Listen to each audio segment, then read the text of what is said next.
Deux présidents sobrement inclinés devant les tombes de 71 soldats nigériens tués lors d'une attaque djihadiste à la fin du mois de décembre.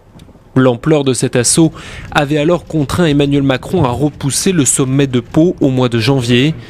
Au Sahel, l'histoire se répète.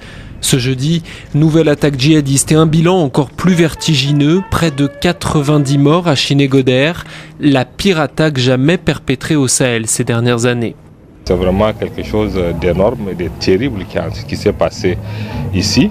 Nous pensons que c'est une situation grave et ça devrait normalement amener même le président à ne même pas aller à cette histoire de Pau. D'autant plus qu'on sait que la présence des forces extérieures est complètement inutile.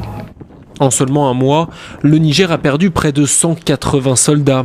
Le Mali, lui, a cumulé en 2019 15 jours de deuil national.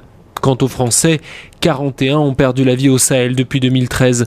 Mais pas d'union sacrée pour autant.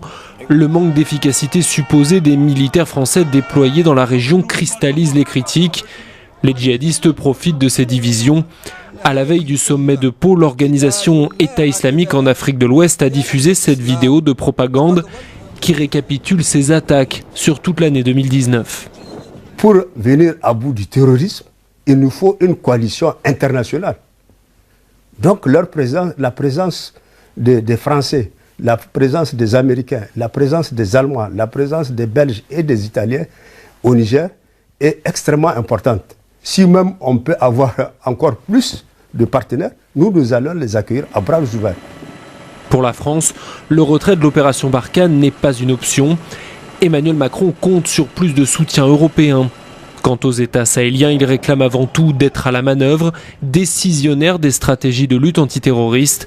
En clair, obtenir des moyens financiers pour mener le combat sur le terrain.